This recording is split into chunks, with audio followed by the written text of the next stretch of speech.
Alright gentlemen, these videos are no holds barred. This is the exact advice I would give to anyone asking me for help with cooking and nutrition. Nothing is kept secret and nothing is omitted. For this reason, if you find that this video or any of my others in the past have helped you in any way, please do me a humongous favor. Scroll down in the description, click on the first link there. It's going to be my online course, which compiles all this knowledge about cooking and nutrition. It's going now for an exclusive pre-sale price. Thank you very much for your time, and let's get started. Showing a girl you can cook is one of the easiest ways to prove that you're not a waste of space and are actually good at something. And if the myths are true, certain foods called Aphrodisiacs can set the mood and help you along in your quest for fun. Welcome to the Crispy Bacon Overwatch YouTube channel, where today we're going to be going over what to cook on a first date or a second one. It's whichever date whichever one you fancy, and more importantly, what not to cook. Let's get that out of the way first. What not to cook is very important for one of two reasons. Or both of two reasons. Number one is the smell. Certain foods carry along with them an unpleasant odor that you really don't want to be taking into whatever activities that you want to be doing after the meal has been had. Things include that are of this category are curries, fucking anything with garlic, anything with onions, so alliums, spring onions even. Unfortunate. I know that means you can't be garnishing here. Sardines and any strong cheeses. This is very important because any of these foods, while they may be tasty in the moment, often the foods that make you smell like fucking shit are very nice in the moment. The moment it like the meal is over and you have to be cracking on with it, doing other things, it's gonna become very noticeable. And while yes, you can go Listerine chugging, like skull, kampai, cheers, it's not gonna end well for both of you if you choose foods with these ingredients in them. So if a bunch of recipes have garlic, for whatever reason, a bunch of date night recipes have garlic, just skip that, bro, please. Onions, same thing. Sardines, why would you be eating sardines on a first date, or any canned fish? And cheeses, anything strong, like the ones that taste very nice, Parmesans, blue cheeses, any of this, it's just not going to be good for you, you know? So either alter the recipe so that they don't have these ingredients, or just make it so that the recipe you're using doesn't have them to begin with. So if you do this, if you actually avoid these ingredients, then you can put off the not epic and pretty sad realization that girls can also smell like shit sometimes. And I don't want you to make that realization anytime soon, so please avoid these ingredients. The number two thing you want to be avoiding is any foods that are especially heavy, right? So anything that with too much cream, butter, I guess the exception is desserts, right? Which we'll get into later. But cream and butter are good in their own right. And actually, you can, like potatoes or gratin, you can do that definitely. But something like fried chicken, I wouldn't do definitely. Anything fried, I just fucking wouldn't do. Burgers run the risk of, yeah, same thing. Basically, any of these heavy foods make you feel pretty lethargic, make you feel pretty shitty after. And even if they don't make you feel shitty after, there's a smell issue. And just trust me, when you're gonna be trying to do like zone 3 cardio together afterwards, it's not gonna be cool when you have an entire like caniac combo together. So, and it's also harder to cook these foods usually, so yeah, the lighter foods that don't take that long to cook, don't make you smell like anus, and also are very, like, they settle well in you, that you can digest them well, you can digest them easily. Obviously, don't be spamming like beans or fucking chilies or just anything that gives you indigestion, but that goes kind of without saying. So avoid the foods that cause really unpleasant smells and avoid these heavy foods. This is very important for the reasons I outlined before. Just save yourself from the unpleasant smells, and also keep your cardio up to check. Now, what I am gonna be recommending that you cook, in my opinion, a bunch of it should be allocated to the dessert, because desserts have the most potential to be refreshing, to refresh you, and just get you looking fresh, get you feeling fresh. And lo and behold, a lot of desserts have what we call aphrodisiacs. Now, aphrodisiacs are, for one reason or another, they're like you can recognize Aphrodite from the name. They are basically like natural love potions, right? And a bunch of common ingredient. There are a bunch of common ingredients like such as berries, chocolate, passion fruit that have aphrodisiac qualities, and that you can very easily make desserts from. And in return, this hasn't been 100% proven, but for one reason or another, they have been proven to either boost mood, elevate your fucking heart rate, uh, or do any of multiple things to get you feeling very nice and very in the mood. Got the article pulled up right now, and what I'm reading here is that some of these aphrodisiacs I knew before, but some I didn't.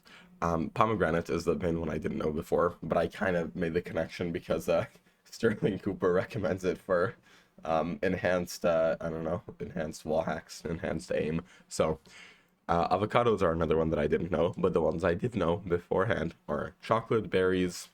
Then there's also, is passion fruit one? Hold on, I may just be making it up. Let me Google this on the fly.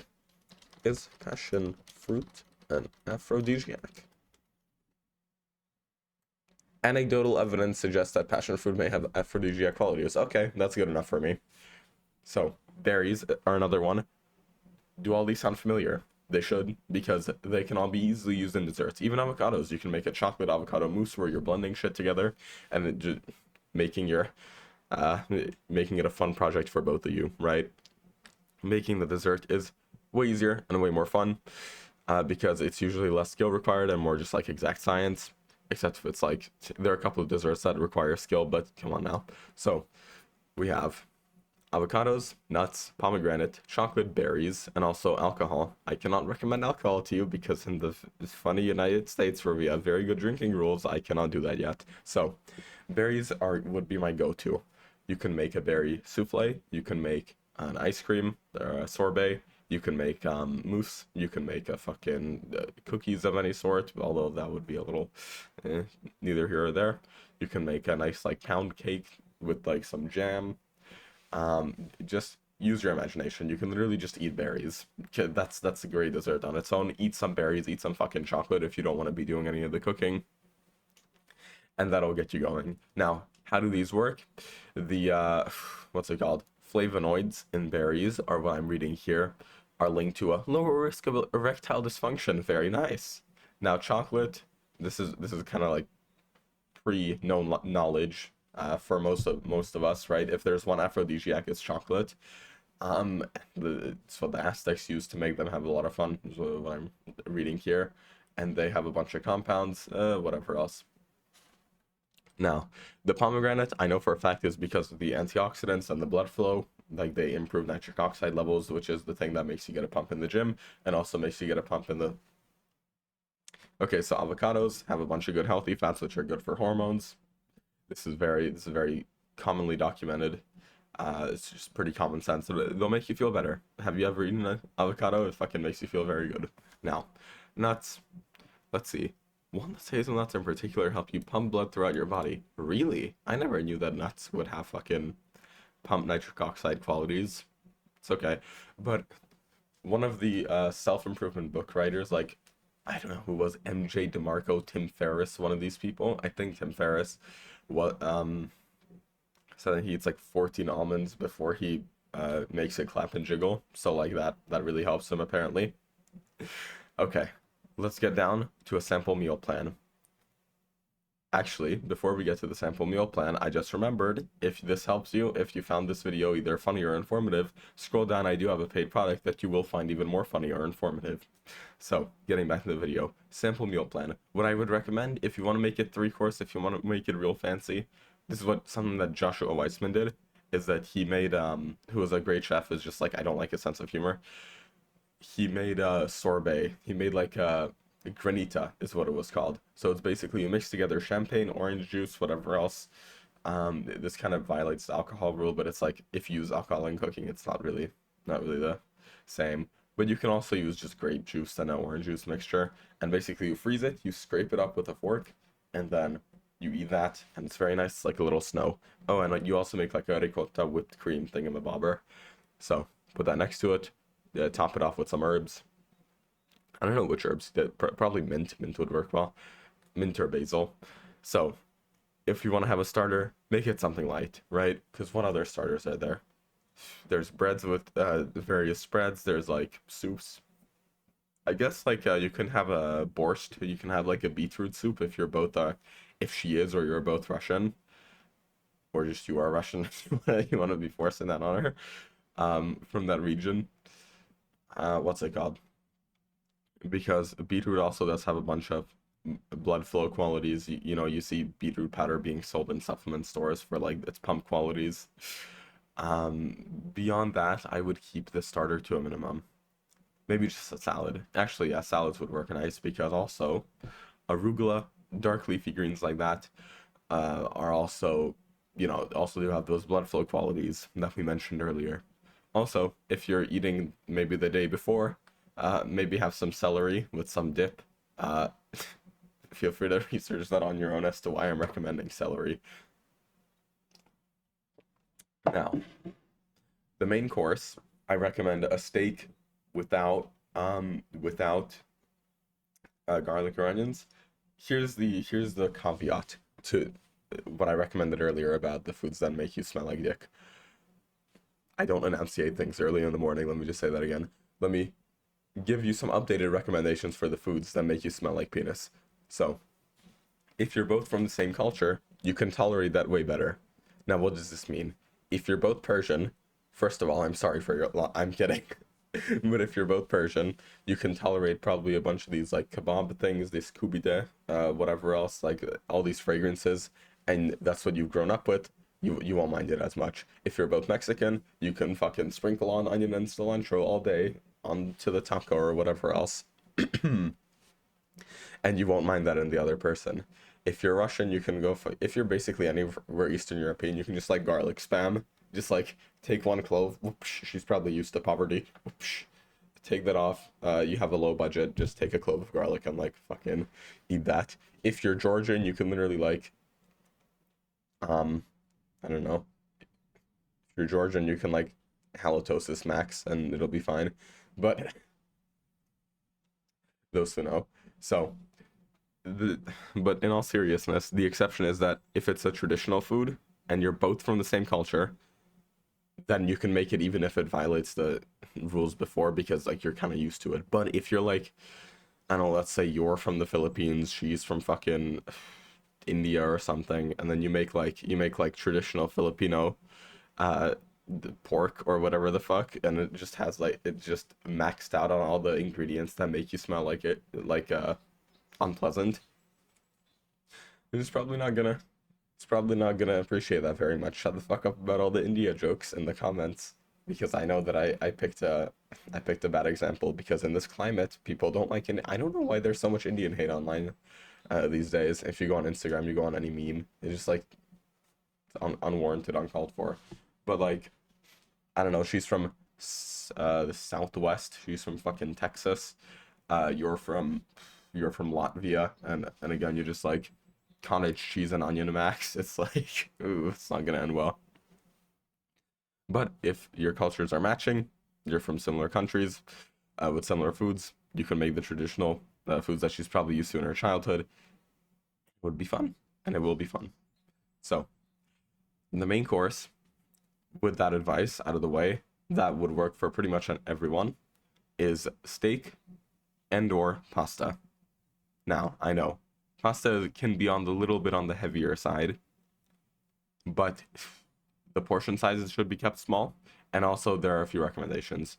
So, my go-to, thinking of it right now, would be a filled pasta, like a ravioli or a tortellini. Those would be really cool because they're usually very mild, they're usually not too strong. What you can make is a butternut squash ravioli with the brown butter on top. That could even be your starter, right? And you can fry some sage leaves, and then you can make a steak as the second course to go along with that. And with the steak, basically just baste it with butter and thyme and rosemary, and just ignore the garlic. And then cook it relatively well. So like, I don't know, just make sure some way that the steak doesn't get stuck in your teeth, because it's also, I'm just thinking of all the practical applications, all the practical advice over here. So make sure the steak is high quality enough that it either doesn't get stuck in your teeth or that it's cooked in some way which makes it easier to digest. Maybe cut it up beforehand. This is a great opportunity to make like a Manhattan fillet out of a New York strip, because you don't want to be fucking fiddling around with silver skin and fat when your girl is over. That's just fucking stupid. So trim it up nicely. Cook that. You can pretty much share one steak, because like what the fuck is this? Like what is this individualism, America capitalist moment where you like, no, I want my own steak. I want my own steak. Get one high quality steak. Split that bitch. You probably won't be like too hungry, and your main focus won't be uh, to be eating the most amount of food possible. So get a very nice sear on that. Maybe get some pan sauce going with some red wine. Red wine is a good option as well for an aphrodisiac. Um, and then you can have fun with that. Now for the dessert, my go-to is something with passion fruit, because it's just very fun. And even if it doesn't have any of the blood flow qualities or the aphrodisiac qualities related to the, I mean, when compared to these other foods like pomegranate or nuts or chocolate or other berries, you can, the smell is very enticing, and it's called passion fruit, my guy. Just try it out. Just try it out.